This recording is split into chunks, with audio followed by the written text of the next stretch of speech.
nossos 3 primeiros capítulos da história da Gurgel, que você encontra os links da descrição desse vídeo, mostramos o início da empresa, os primeiros modelos, os Chavante, a linha X, a linha G com seus motores combustão, a linha elétrica E, o pequeno chefe, o Carajás em suas versões 2 e 4 portas, até o início do projeto Senna, que originou o 280M e virou o BR-800. Seguindo nossa linha do tempo, veremos os novos modelos Gurgel que surgiram e vamos esmiuçar algumas histórias polêmicas e alguns possíveis aspectos que levaram à falência da marca, sem considerar nenhum tipo de viés ideológico. Resgatando o início do projeto Senna, João Gurgel colocou em prática seu projeto da época de faculdade de um carro 100% nacional, a fim de participar mais ativamente da indústria automobilística brasileira, solicitando assim um financiamento federal para ampliar a fábrica para receber o novo carro, e em paralelo, projetava o exclusivo motor e desenhava sua possível carroceria. Com isso, ele começava a incomodar outras empresas do ramo. Em 1987, protótipos rodavam para os testes experimentais, com a engenharia da fábrica ou com a imprensa especializada, e no dia 7 de setembro, protótipos praticamente finalizados desfilaram em Brasília no Dia da Independência. No final de 1987, a Gurgel fabricava 2 modelos de motor, um de 792 cm3 e outro de 650 cm3. Durante seu projeto, aconteceram muitas mudanças para que o produto saísse da forma que o João Gurgel desejava, aliado à situação econômica do país. A proposta era de custar quase metade do valor de um Fusca. Assim ficava pronto o carro 100% nacional, em um mercado que João Gurgel vislumbrou uma lacuna que as montadoras multinacionais não se interessavam, a do carro popular, principalmente com o encerramento da produção do Fusca. O foco era seu projeto Delta, que veremos mais à frente. Em 24 de junho de 1987 também, a Gurgel inaugurou sua fábrica de motores com a presença do ministro de Ciência e Tecnologia, Renato Archer, e autoridades. Para lançar o Gurgel BR-800 no mercado, João Gurgel abriu o capital da empresa. Em 20 de maio de 1988, foi constituída a Gurgel Motores S.A., controlada pela Gurgel S.A. Indústria e Comércio de Veículos. Para ampliar suas instalações industriais e, consequentemente, aumentar a sua produção inicial, lançou 10 mil cotas de ações da Gurgel Motores no valor de $3.000 pelo carro e $1.500 pela ação, onde os sócios tinham prioridade na aquisição das 9 mil primeiras unidades, com sorteios de cotas mensais. Rapidamente, 90% das ações foram vendidas e a Gurgel ficou com o restante. Com o sucesso, veículos eram revendidos pelos cotistas com ágio. Com o aporte de capital, a área construída foi duplicada, passando para 40 mil metros quadrados e 6 novos prédios. Nesse período também, a Gurgel adquiriu um terreno de 650 mil metros quadrados na zona metropolitana de Fortaleza, em Eusébio, no Ceará, pago à vista, onde planejava construir a Gurgel Brasil, sua segunda planta para a fabricação de câmbios diferenciais e do seu futuro produto, além de ser um centro de distribuição no Nordeste. Em 1988, a Gurgel tinha 700 funcionários e produziu o veículo de número 20.000. João Gurgel levou protótipos do Gurgel 280M ao Palácio do Planalto em Brasília para apresentá-lo ao então presidente José Sarney, ao então presidente da Constituinte Ulisses Guimarães e ao então ministro da Ciência e Tecnologia Renato Archer e pleitearam menor IPI para o carro. obteve do então ministro da Fazenda, Amailson da Nóbrega, uma alíquota de 5% frente aos de 20 a 37% do resto dos veículos comercializados no Brasil. A previsão era chegar em 1992 com uma produção de 5 mil carros por mês. O benefício concedido à Gurgel em prol da indústria nacional foi duramente atacado por outras montadoras. Com tudo pronto, no 15º Salão do Automóvel foi feito o lançamento oficial do Gurgel BR-800. Juntamente com a versão sedã do BR-800, a Gurgel mostrou uma versão conversível e uma pequena picape modelo fora de estrada. O BR-800 sofreu algumas alterações em relação ao 280M.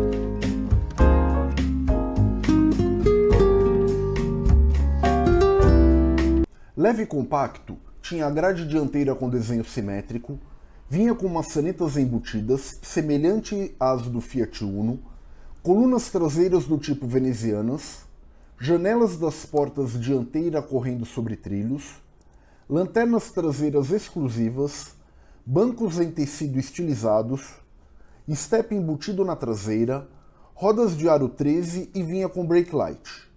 Media 3,19 metros de comprimento, 1,47 de largura, 1,48 de altura e tinha 1,90 de entre-eixos. Segundo os dados de seu manual do proprietário, ele vinha com motor dianteiro batizado de Enertron, com fixação pendular, bloco de liga leve de alumínio silício de 792 cm3, com 33 cavalos ABNT, 6,2 kgfm de torque ABNT, com 2 cilindros opostos, refrigeração a água, comando de válvula central, camisas molhadas removíveis, taxa de compressão de 8,5:1, ignição computadorizada com distribuidor e carburador de corpo simples descendente, movido a gasolina. Tinha tração traseira, câmbio de 4 marchas com relação de diferencial de 1:4,1, tinha porta-malas de 206 litros e pesava 620 kg. Era o primeiro motor no mundo de 2 cilindros opostos refrigerado a água. Foi o primeiro carro brasileiro a ter ignição eletrônica. E não é um meio motor do Fusca. Tinha carroceria 2+2 com estrutura espacial em aço tubular chamada de split chassis e painéis modulares em plástico de engenharia. Vinha com suspensão dianteira independente geometricamente progressiva, de braços oscilantes com molas e amortecedores, e na traseira, eixo rígido com molas semi-elípticas, longitudinais e amortecedores telescópicos. Tinha freios com duplo circuito hidráulico, com dianteiros a disco e traseiros a tambor, acesso ao porta-malas apenas por dentro do carro, tanque de combustível de 40 litros e velocidade máxima em torno de 115 km por hora. Seu consumo ficava em uma faixa entre 19 e 25 km por litro, dependendo das condições de uso. Em dezembro de 1989, foi entregue o 1000º Gurgel BR-800. Em 1990, o BR-800 começou a ser comercializado normalmente, sem ser através de cotas. Ainda no final de 1989, a Gurgel desenvolveu o Gurgel U2, o de urbano 2 de 2 lugares, um projeto de um esportivo urbano de 2 lugares, como uma das alternativas para o recém-lançado BR-800. Acredita-se que o modelo seria o precursor do Gurgel Moto Machine, fabricado em 1991, que veremos mais para frente, cujo design é um pouco diferente, mas com o mesmo conceito. No final da década de 80, João Gurgel sentiu-se fortemente golpeado por greves em sua fábrica em Rio Claro, o que foi motivo de grande decepção pessoal. Reivindicações como melhores salários, transporte, refeitório e bicicletário foram palco de alguns embates entre João Gurgel e sindicalistas, o que gerou até reuniões com funcionários no auditório da Câmara Municipal de Rio Claro, em função de ataques e bloqueio da entrada da fábrica pelo sindicato. A partir de 1988, iniciou-se o processo de abertura comercial brasileira, com a promoção de reduções tarifárias e maior agilidade na expedição das licenças de importação. Mas foi em 1990, com o governo Collor, que colocou fim aos regimes discricionários de proteção à concorrência externa. Em agosto de 1990, começava mais um golpe contra Gurgel, que prejudicou muito a trajetória de sua empresa. A alíquota do IPI para veículos com motor de até 1.000 cm3 foi reduzido de 37% para 20% e depois para 8%. Em 1993, nasceu o conceito de carro popular. A alíquota do Imposto sobre Produtos Industrializados, o IPI dos automóveis com motor de até 1.000 cm3, foi reduzido para apenas 0,1%, e o preço dos carros da Gurgel começou a sofrer com a equiparação de valores a outros carros de maior porte e proposta mais abrangente existentes no mercado, como, por exemplo, o Fiat Uno Mille. Outra medida do governo Collor foi a liberação das importações de veículos. Mesmo pagando uma alíquota de 85%, o Lada Niva, por exemplo, vinha com menor valor do que os jipes produzidos pela Gurgel. Algumas soluções do BR-800 necessitaram de alteração logo que foi lançado por apresentar algumas deficiências, como a troca dos amortecedores Spring Shock por amortecedores convencionais por prematura perda de ação, e o alternador acionado por comando de válvulas não desenvolvia potência suficiente para recarregar a bateria e foi modificado, e passou a ser acionado por polias e correia. Outro item que também precisou de uma atenção da Gurgel foi o comando de válvulas, que foi instalado na posição invertida. Em 1989, foram construídos 2 protótipos do BR-800 na versão furgão, para teste pelos Correios. A Gurgel apresentou, na Mostra Brasil Transpo de 1989, o protótipo BR Van, uma versão utilitária do BR-800, e também tinha a BR Taxi. Em 1990, a linha BR-800 recebeu algumas melhorias e passou a ter 2 versões, o BR-800 e o BR-800 SL. A versão SL vinha com novas calotas, adesivo com o nome substituindo o estampado na carroceria, tampa do porta-luvas, rádio toca-fitas, retrovisor do lado direito, faixas laterais e novas lanternas traseiras. Nesse ano, em 11 de dezembro, João Gurgel recebeu o título de Eminente Engenheiro do ano de 1989, dado pelo Instituto de Engenharia de São Paulo em reconhecimento pela qualidade de sua trajetória profissional. Apresentado no Salão do Automóvel de 1990, o Gurgel Moto Machine, de carroceria simplificada e encurtada, tinha o propósito de pesquisar a aceitação pública de um veículo com chassis aparente, visando o projeto Delta, e era um veículo para transporte urbano ou para pura curtição. Segundo a Gurgel, as soluções técnicas e estruturais inovadoras do Moto Machine incorporavam mais de 10 patentes. Era um modelo de 2 lugares com chassis hexagonal, não havia carroceria, mas peças avulsas que compunham o volume do veículo, diretamente afixadas à estrutura periférica. Tinha rodas de aro 13 com calotas, tinha estepe externo fixado na traseira, painel com ajuste em altura, portas com revestimento transparente em acrílico, em 4 versões em um mesmo carro, não precisando o consumidor escolher uma das versões, pois tinha todas elas em um mesmo veículo, fechado, conversível moto e lona, este último com para-brisa e teto removíveis.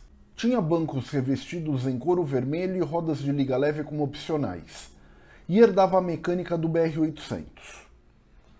Tinha 2,85 metros de comprimento, 1,45 de largura, 1,50 de altura e entre eixos de 1,80.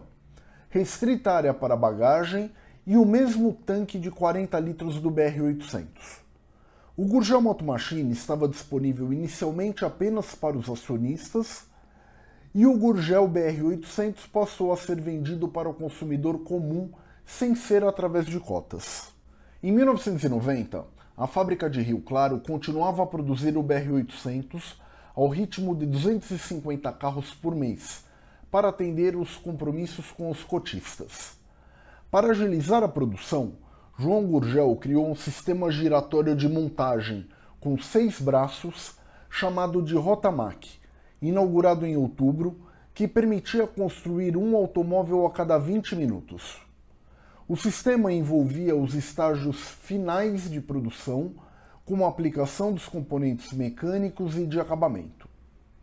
6 plataformas eram inteiramente ajustáveis de acordo com a posição dos operários, favorecendo a ergonomia e a visão global da montagem dos carros, consequentemente tornando os operários capacitados para eventuais remanejamentos.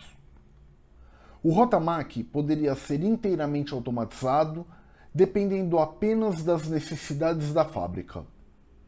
Ainda em 1990, João Augusto Conrado do Amaral Gurgel recebeu com o BR-800 o Prêmio de Excelência em Design conferido pela Bienal Brasileira de Design. Seu irmão, Floriano Gurgel, desenhou uma logotipia nova para a marca e lhe deu de presente no dia de seu aniversário.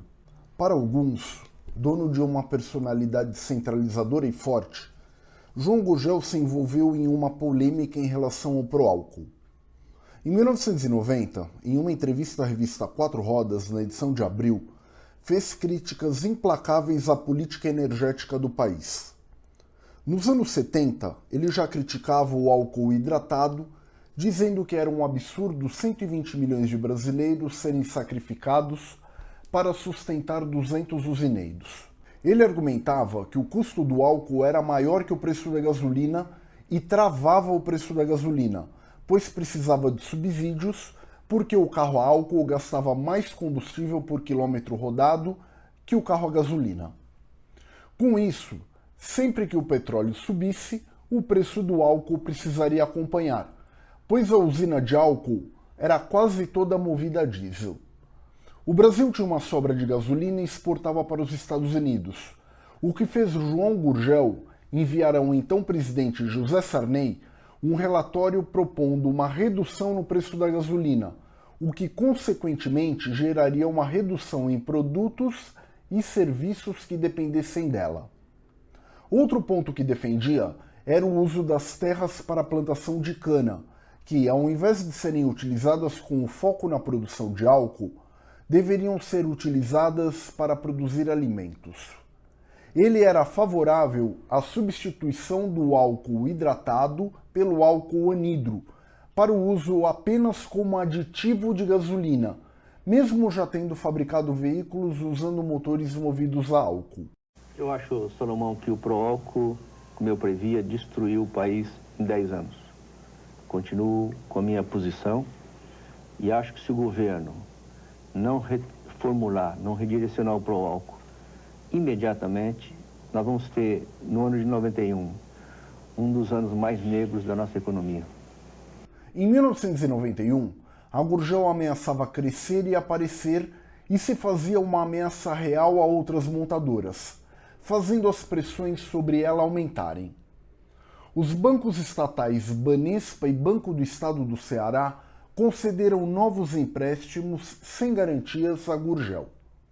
Também em 1991, a linha BR-800 recebeu o teto zenital, uma clarabóia no teto para aumentar a circulação de ar interna, além de acesso ao porta-malas pelo lado externo, recebeu cinto de segurança de 3 pontos retráteis, carpete moldado e reposicionamento dos pedais.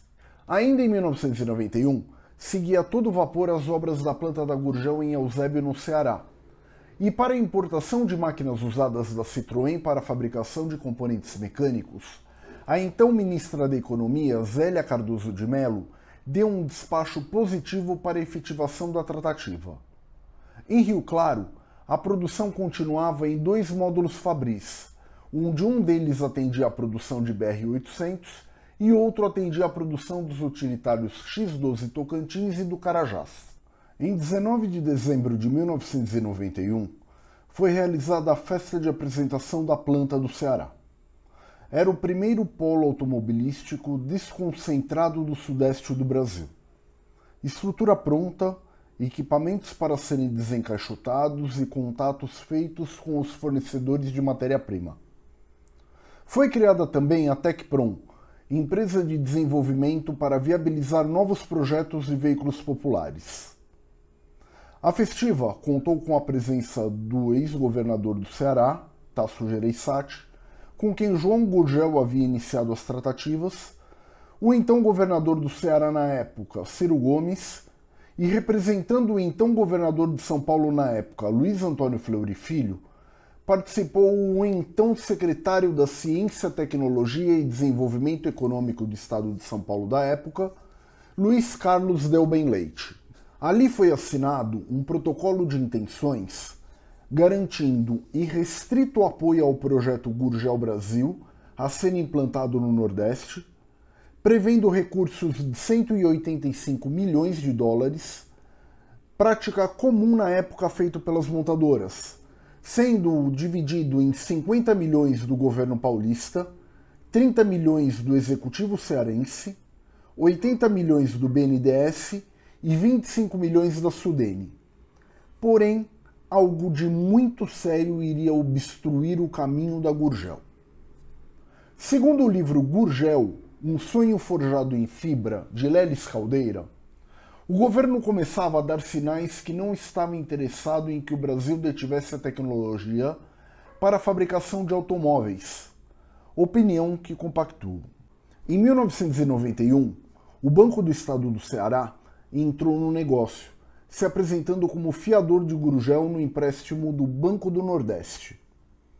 A dívida seria paga em 48 parcelas entre 1992 e 1997.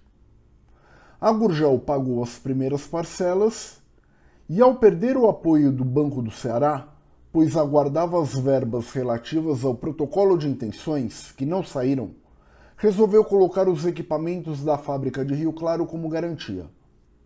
Entrou, então, em um círculo vicioso de falta de verbas. O ano de 1992 começava com um realinhamento da linha de produtos da Gurgel em função da nova planta do Ceará. Em março, saíram as últimas unidades do Gurgel BR-800, totalizando cerca de 6.500 unidades produzidas, e o Gurgel Moto Machine encerrava sua carreira com cerca de 170 unidades produzidas. Os Gurgel X-12 e Gurgel Carajás ainda eram produzidos apenas sob encomenda. Ainda em 1992, no dia 26 de fevereiro, foi lançado o Gurgel Super Mini BR, após um investimento de 7 milhões de dólares na planta de Rio Claro. O modelo seria uma possível resposta da Gurgel ao Fiat Uno Mille, modelo que se beneficiava de uma redução de alíquota de IPI promovida pelo governo federal, conforme falamos. O Gurgel Super Mini era uma evolução e aprimoramento do Gurgel BR-800 com um visual mais elaborado. Vinha com uma nova carroceria em poliéster reforçado com fibra de vidro, com garantia contra a corrosão de 100 mil quilômetros, além de maior área envidraçada, novo painel, bancos dianteiros redesenhados com encostos altos, portas mais amplas com abertura vertical dos vidros, 10 centímetros a mais de entre-eixos com o mesmo comprimento do BR-800, maior espaço interno, e o step passou para a parte interna do porta-mala de 99 litros, que passou a ter tampa de acesso inteiriça com repetidores de seta. Vinha nas versões BRL, mais simples, e a BRSL, mais luxuosa, que contava com rádio, contagiros, relógio e banco traseiro bipartido. Chegou a ter uma versão picape,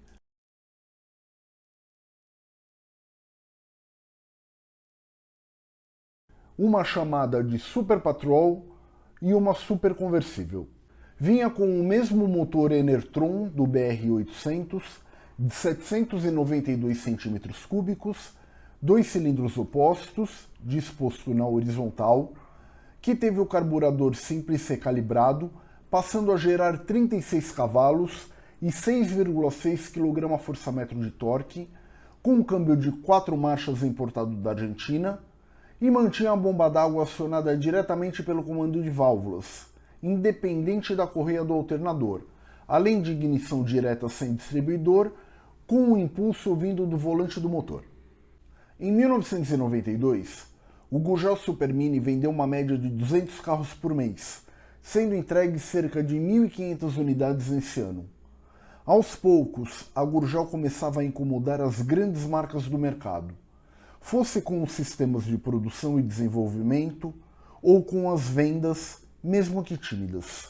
Ainda em 1992, além da pressão dos credores, um outro problema atingiu a Gurgel: a greve dos fiscais da alfândega brasileira, o que atrasou a entrega das caixas de câmbio vindas da Argentina, paralisando a produção do Supermini em Rio Claro e atrasando as entregas de veículos prontos, comprometendo o caixa da empresa. Como os componentes ainda não estavam sendo produzidos no Ceará, a dependência externa era total até os recursos do protocolo de intenções serem liberados. Na planta do Ceará, os planos seguiam com as gestões do BNDES e da Sudene. Como João Gurgel contava com o dinheiro do financiamento garantido de protocolo de intenções, intensificou investimentos próprios que ocorreram desde a compra do terreno até a pré-produção do projeto Delta, que tinha a proposta de custar entre 4.000 e 5.000 dólares, valor abaixo dos veículos existentes no mercado. Protocolo de intenções é um instrumento relativo à cooperação entre órgãos firmado previamente à celebração de acordo. Contempla intenções almejadas no âmbito da cooperação pactuada, cuja articulação ainda não evoluiu para atribuições plenamente definíveis em acordo. João Gurgel interpretou esse protocolo como uma certeza na liberação dos recursos, o que sempre acontecia. E não foi isso o que aconteceu com a Gurgel. O projeto Delta, modelo que seria fabricado na planta do Ceará, era o nome de uma metáfora de aviação, como um símbolo de simplicidade e liberdade ao mesmo tempo. Os protótipos mostravam um carro para 4 passageiros, produzido de modo a usar o mínimo de material necessário, para que ficasse leve e custasse pouco.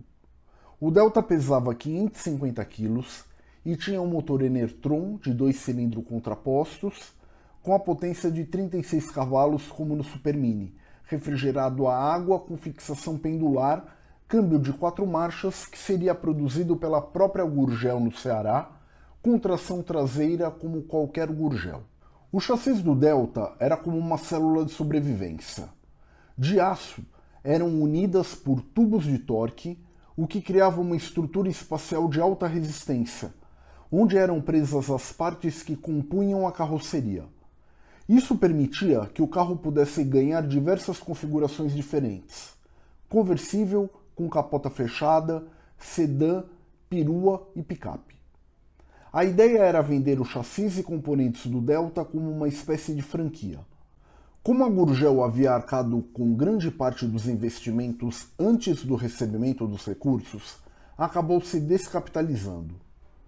Curiosamente, a situação fiscal da empresa e as dúvidas sobre a tecnologia empregada só foram levantadas após a assinatura do protocolo de intenções. Em agosto de 1992, o BNDES solicitou a confirmação do processo de terceirização no Ceará, item que não teve atenção dada pelo governo cearense.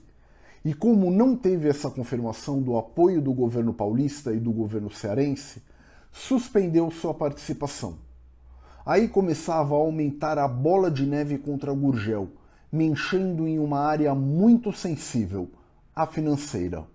A mídia automotiva sempre foi muito parceira da Gurgel, inclusive chegando a testar protótipos como já mencionamos.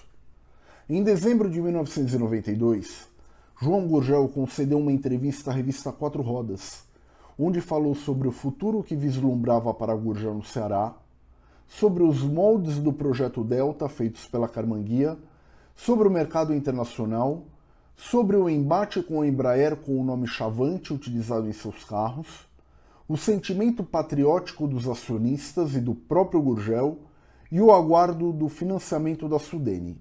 Sem dinheiro em caixa, atraso nos pagamentos e salário dos funcionários reduzidos, os financiamentos tardando a chegar e os custos correndo normalmente com a alta inflação da época, a Gurgel pediu concordata preventiva em julho de 1993. O Plano Collor também contribuiu para agravar a crise na Gurgel, pois congelou as contas, diminuindo assim o poder de compra, adicionado à época ao ágio dos automóveis. Em 1993 também, a Gurgel recebeu o 7º International European Quality Award, o Troféu Europa de Qualidade, dado pelo Editorial Office e pelo Trade Leaders Club, para o Gurgel Super Mini e para o motor Enertron. Ela foi a única empresa brasileira e única fabricante de automóveis a receber esse prêmio. Em 1993 também, mesmo diante dos problemas enfrentados, a Gurgel estudava lançar um modelo com teto solar, o Gurgel Super Mini Plus. Além do teto, ele vinha com rodas de liga leve Mangels, pneus mais largos, faróis de milha e novas lanternas traseiras. Por dentro, vinha com volante em madeira e sistema de ventilação melhorado.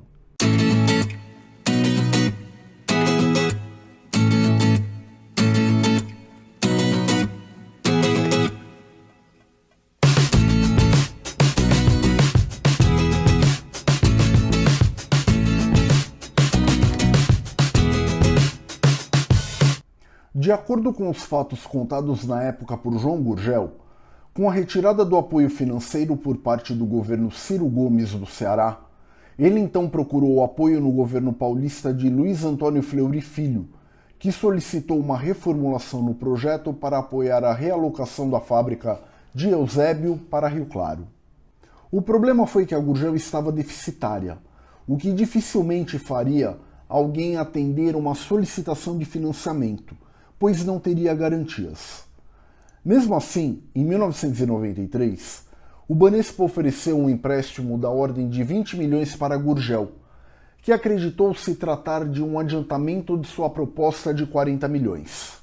Em reunião agendada no Palácio dos Bandeirantes, sede do governo paulista, com o então governador Luiz Antônio Fleury Filho, em função de Gurgel ter ido à reunião juntamente com os membros da comunidade, ninguém foi recebido. Então os governos do Ceará e de São Paulo passaram a não receber mais a Gurgel para tratativas e as pressões de bancos, fornecedores e funcionários começaram a ficar irremediáveis. João ainda tentou formas alternativas de levantar valores para sua fábrica, como um empréstimo no Banespa recomendado pelo Fórum Paulista de Desenvolvimento ou venda de parte da Gurgel para o governo de São Paulo, ambos negados. Com os apoios não honrados e as negativas de empréstimos, não foi cumprida a data de início de produção dos veículos do Projeto Delta. Em novembro de 1993, João Gurgel apresentou o Projeto Delta ao então presidente Itamar Franco, que deu a devida atenção e encaminhou para o Ministério da Indústria, Comércio e Turismo para ser analisado em regime de urgência, para um aporte de 20 milhões de dólares, porém, até fevereiro de 1994, nenhum retorno havia sido dado. Um novo empréstimo foi solicitado, agora na ordem de 25 milhões de dólares em 20 de fevereiro de 1994. Em 24 de fevereiro de 94, João Gurgel recebeu um fax informando que sua solicitação seria analisada. Porém, estranhamente, no mesmo dia, recebeu outra comunicação, que sua solicitação havia sido recusada. No final de 1993, o governo lançava um programa de estímulo a carros populares.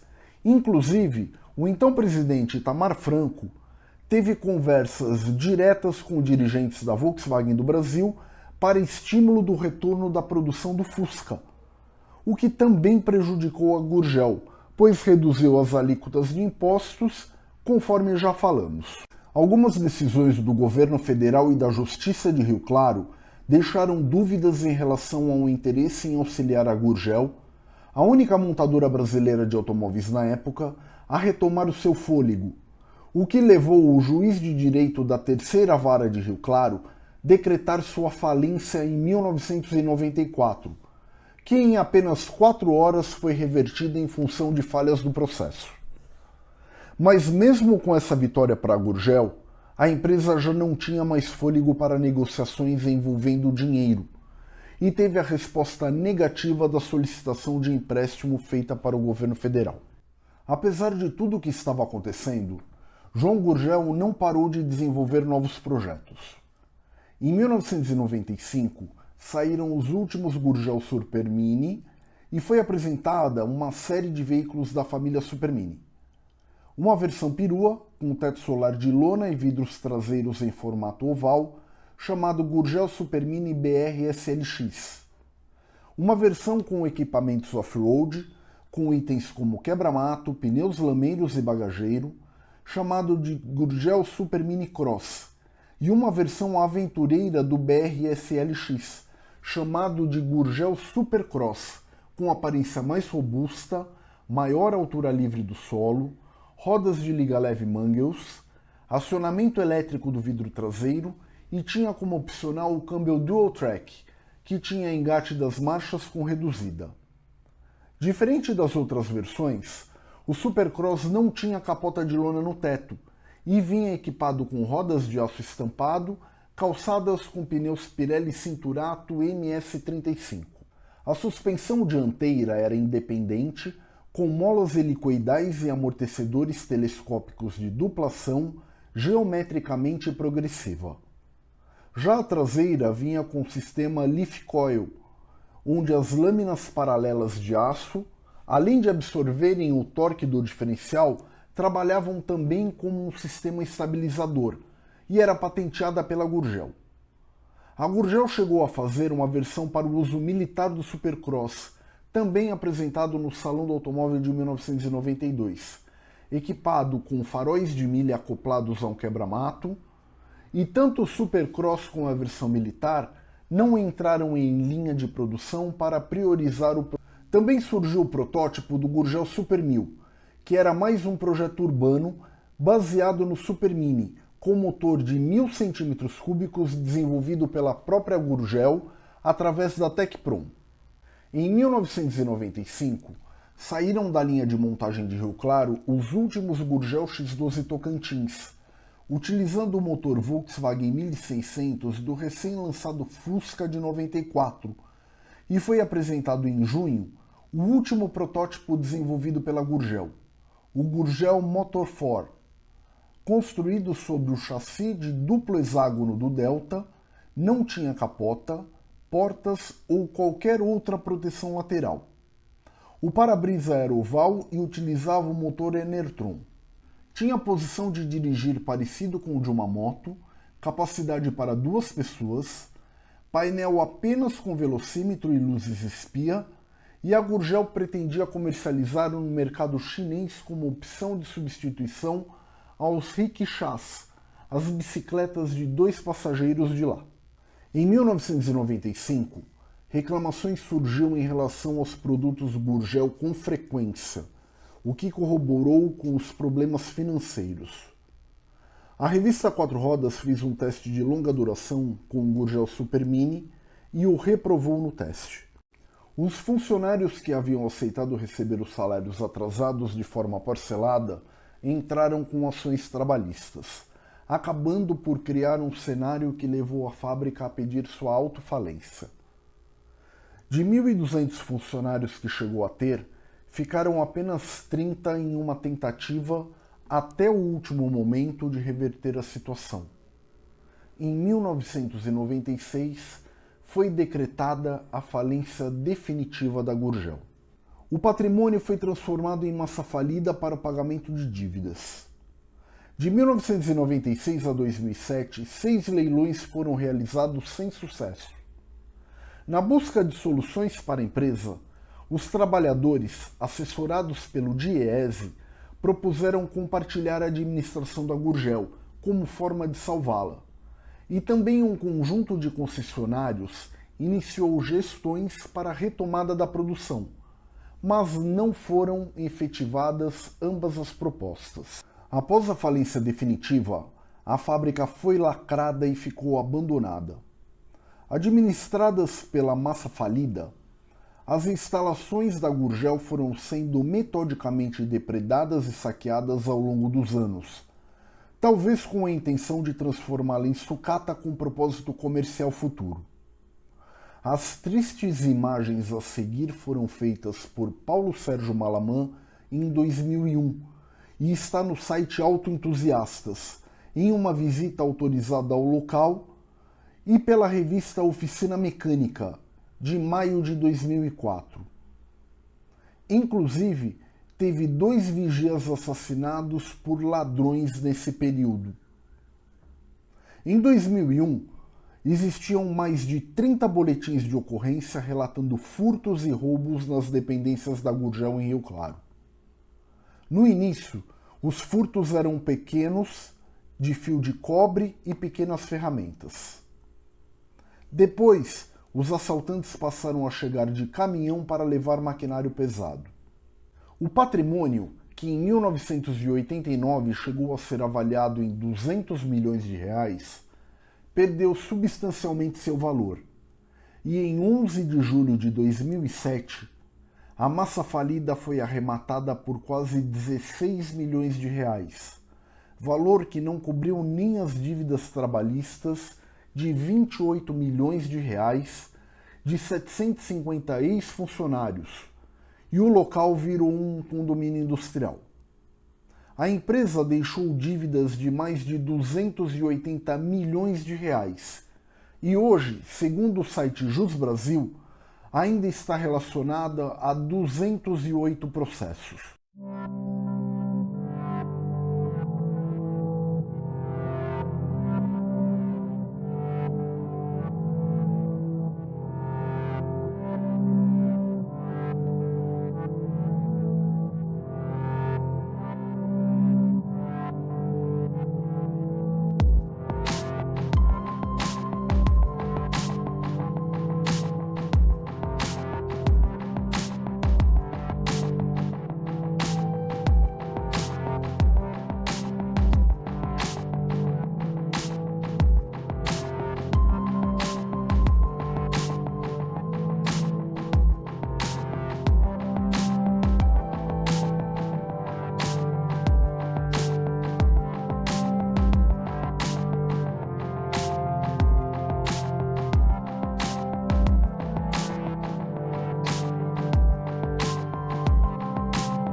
Em 1997, João Gurgel recebeu um telefonema propondo a reativação da fábrica, que o entusiasmou.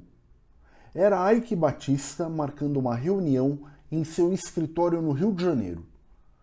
João Gurgel então levara o projeto Delta para apresentar juntamente com a proposta de uma nova empresa, a Santos Dumont Motores e Componentes, para mostrar todas as vantagens da viabilidade do projeto. Só que algo de muito desagradável aconteceu. Ike Batista deixou João Gurgel esperando em seu escritório das 8 até 12h30, momento em que João Gurgel recebeu um recado da secretária de Ike dizendo que ele não poderia atendê-lo. João Gurgel então retornou a São Paulo e, conforme relato de sua esposa, Dona Carolina, nunca mais foi o mesmo, passando a responder as perguntas de forma truncada, até se desligar da realidade e perder suas funções motoras. Foi acometido pelo mal de Alzheimer, doença que já havia acometido outros membros de sua família, mas em 5% dos casos também está ligado a casos de forte depressão. Em 30 de janeiro de 2009, João Augusto Conrado do Amaral Gurgel, aos 82 anos, descansou para sempre, levando consigo toda uma vida dedicada a seu projeto e os futuros projetos que ficaram em sua memória.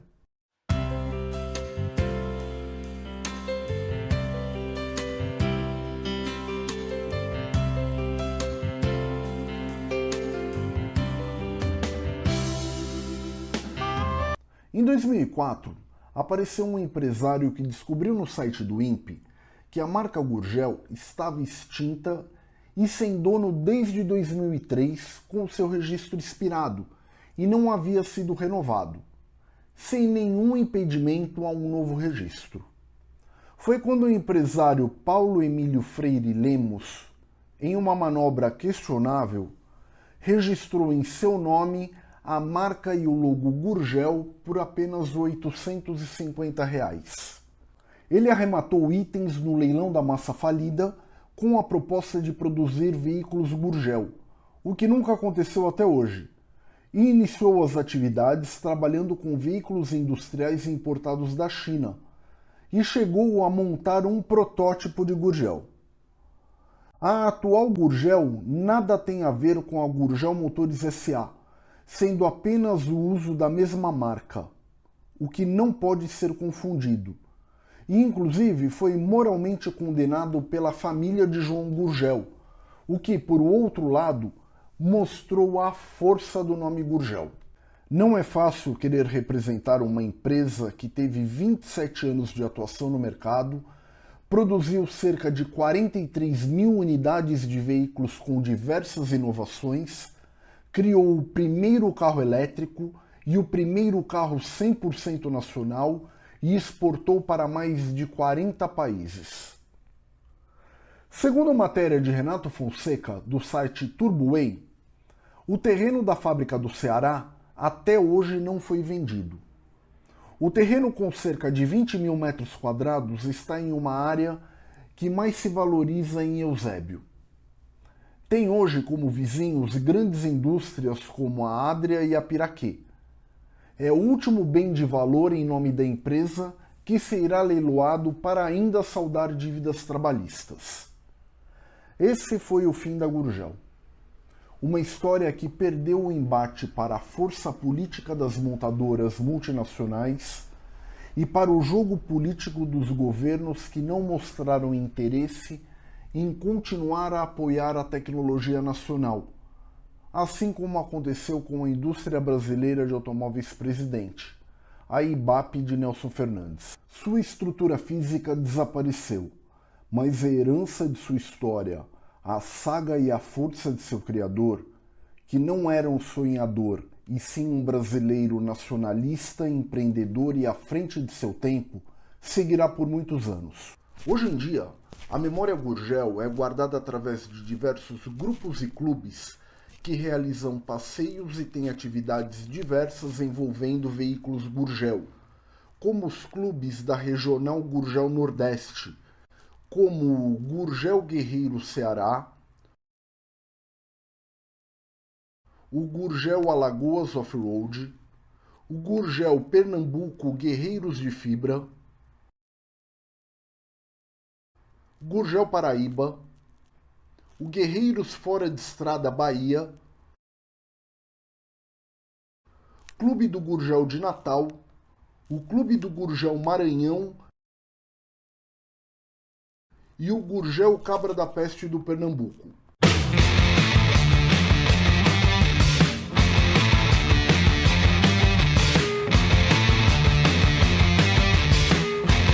Registros históricos em livros como Gurgel, um sonho forjado em fibra, de Lelis Caldeira, e o livro Clássicos do Brasil Gurgel, de Anderson de Assis Nunes, além de históricos, fotos e vídeos em revistas e na internet.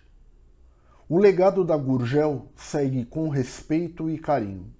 Aos perfis do Facebook Gurgel Guerreiro, Gurgel Valente, Gurgel Motores, Clube do Gurgel de São Paulo, dentre outros perfis com foco em Gurgel. Sites como o Gurgel 800, o Gurgel Clube, o Biblioteca Gurgel e o Gurgel Brasil.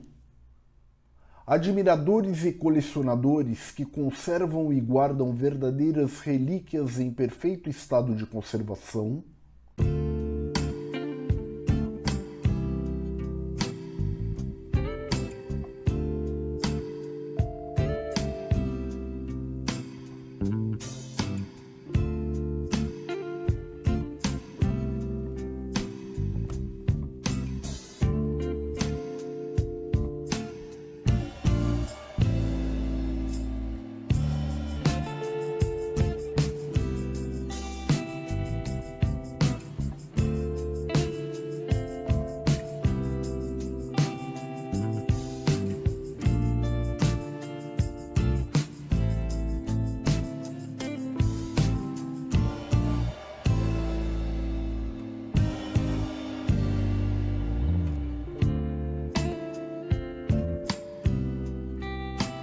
A concessionária Yamalto de São Paulo, que foi uma das principais concessionárias Gurgel e hoje ainda presta serviço de manutenção para clientes Gurgel, mesmo não sendo mais uma concessionária.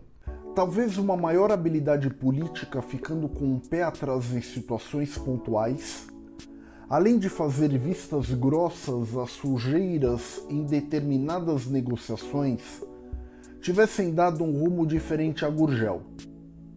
Mas aí não teríamos o João Gurgel que tivemos.